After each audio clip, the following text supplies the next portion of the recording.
Hey guys, it's Scott W4 here, bringing you the 5th episode of my Become a Legend series. As you can see on the screen, we are facing Bordeaux away from home in the first game of this episode. Bordeaux obviously being a strong team, they have many excellent players. Aubignac certainly caused us a lot of problems, and even you can see early on that I certainly had to make a few saves from Aubignac and from just Bordeaux in general. So yeah, I decided that I would try and come and collect this corner here, and I did that perfectly. I certainly seem to have eradicated the punches from my game, which is always a good thing. Loic Remy then crossed the ball in just before half time, and the ball fell to Mathieu Valbuena, and unfortunately it hit the side of the post, and we couldn't score from it.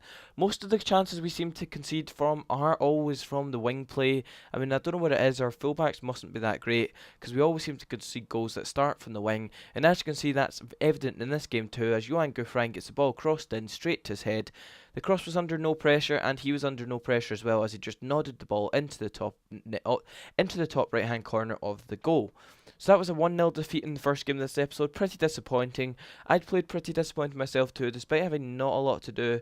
A 5.6 match rating isn't really good enough in my opinion. And yeah, Steve Mandanda then came out and slated the manager, saying he just hasn't got a clue and he seems to have lost it. So rightfully so, as every good manager would do, he put him straight back into the team. Obviously that was sarcasm. We actually lost 6-1 in that game, and then we lost 2-1 to Paris Saint-Germain as well in this game. We won 6-1, sorry, the first game, lost 2-1 there. Then for the Scotland team, I was on the bench for the first game, and we lost 1-0. Finland even missed a penalty. Then I was rightfully reinstated as the number one goalkeeper for Scotland in a game against Italy, and Pearce gave us the lead early on, which meant we had something to try and hold on to and protect for the rest of the game. We certainly had a lot more chances against Italy. I don't know what it was, they just weren't their strongest defensively, and Chris Commons there probably should have scored. However, it all sort of fell to pot here when Gary Caldwell got injured, and we had to replace him with Russell Martin, who's naturally a right back in this game and in real life too, and he had to play centre back, which meant we didn't really have a strong enough centre back pairing, and that also meant that it gave Italy some hope that maybe they could come back and maybe score a few goals. And yeah, Chris Combs here passed the ball into Stephen Naismith, who somehow managed to put the ball horribly wide. That was a really, really poor chance. I mean, at the international level, you really should be scoring chances like that. Fair enough, Buffon did actually try and pressure him, however, he still should have scored. Stephen Fletcher then dragged the volley wide there. That was unlucky, good enough play from him. And yeah, so we were 1-0 up still, and it was going into the final few stages of the game, sorry. And yeah, I actually managed to come off my line there quite quickly, react as well, and then released the ball straight to Commons as well. However, in the 80th minute, Italy played some nice intricate passing between their attack force, and the ball finally came to Balotelli at the edge of the box, who left-footed rifled it into the top right-hand corner. No goalkeeper in the world was saving that. It was swerving away from me, and it was just an excellent goal from Balotelli. Obviously, with him being a world-class striker, that's why. He's just great goal, and certainly worthy of a point for Italy. Disappointed again with a 5.9 match rating, but I'm not having a lot to do in the game, so I can't really improve my match rating almost. But yeah, the manager decided to reinstate me for the next league game, and that was actually against Nice at the Stade Velodrome, so a home game for us. And the pre-match focus was on me and why I hadn't started the previous games, and that maybe if I had started the PSG game we might not have lost. However, Nice certainly pressured us as well. Degaard again getting the ball crossed straight to his head, and he managed to win the header. However, I grasped it just from before his feet. Loic Remy then passing it inside to Amalfitano, who just slotted it home underneath the goalkeeper. A great finish from Amalfitano, and it gave us the lead early on. Then in the 30th minute, another cross into the box was well collected by me, and I just launched up the line looking for Valbuena. Then Al Hosni started off a midfield attack just on the halfway line. Abriel then chipped over to Pied, and it came back to Al Hosni, whose shot just narrowly went wide past the post.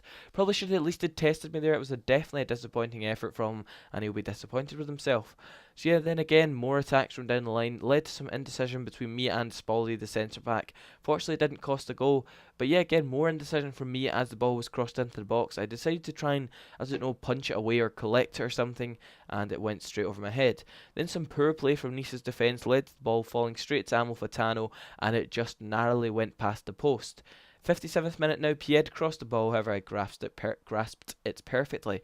Then Fofana somehow managing to outstrength our centre back, and he just drilled the ball in low and hard to Meriem, who was inside the box, and he had an easy finish. Poor goalkeeping from me there. Probably should have tried to intercept the ball. However, last time I tried that I did concede as well, but obviously there's no harm in trying if you're going to concede anyway.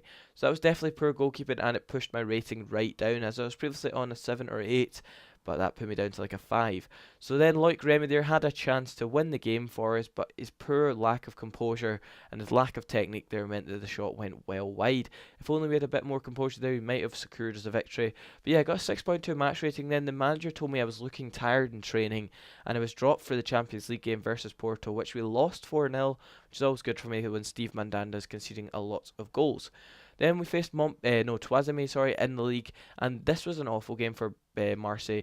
We played atrociously. We had no quality whatsoever in the team. We had no real chances, nothing, and Tuazeme took the lead early on thanks to a Bettiol goal. He just slotted it past me with ease after breaking the offside trap.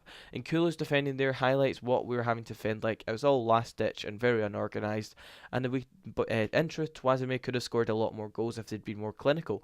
So yeah, in the 33rd minute I collected that ball nicely and we just launched up the pitch, but it led to nothing again. So then in the 43rd minute they tried to play a chip through ball over the top, and Kulu's touch there probably should have led to it being a pass back. However, that's not implemented in FIFA, so fortunate enough for me it wasn't. So in the 56th minute, Loic Remy intercepted a poor defensive pass from Tuazeme's defender, and unfortunately it went wide.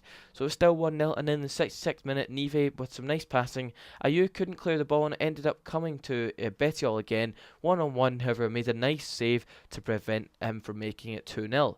Then again, more wing play led to us being led to Bettiol closing in again, but fortunate enough for me, I was reacting quick and I managed to prevent them from making it 2-0 again. So I got a 5.7 match rating, which in all honesty was extremely disappointing. So yeah, we faced Montpellier this time, and Meunier, obviously being a great player, meant that the wing play would be dangerous.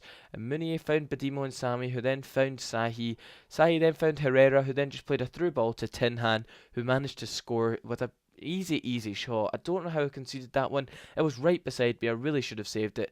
Yet again, more crossing play from Montpellier led to more chances for them. Herrera there heading it in at the second attempt, but I managed to grasp it carefully. Then again, Herrera was causing us all sorts of problems here. He found Cabela, whose shot deceived me, and fortunate enough for me, it went over the bar before it could concede another goal. Herrera then again with another header, but Diawara managing to clear it there, and it was all Montpellier in this half and probably throughout the game as well. Actually managed to punch it nicely there, but in the 51st minute, Mathieu Valbuena crossed the ball looking for OC, but it went past the post. Poor header from him. Instead of glancing it, he should have probably went for power, but obviously you can't really complain now that the shot's been taken. So we were still 1-0 down, and eventually in the 61st minute we managed to clear the ball with Charles Kabore. OC here, I don't know why he turned back. He played it back to Kabore, and our defence just decided they wanted to pass it about despite us being 1-0 down, and eventually Diawara took an awful touch there, and it came to Meunier, who just put it wide. That was really poor finish from him. Should have at least tried to go for the near post OP. Meunier again causing us problems, and this time it was looking for Tinhan, but I managed to save the header at the second attempt. We're coming to the end of this episode, guys. There, I got a 6.0 match rating. I hope you enjoyed the longer episode, and yeah, bye.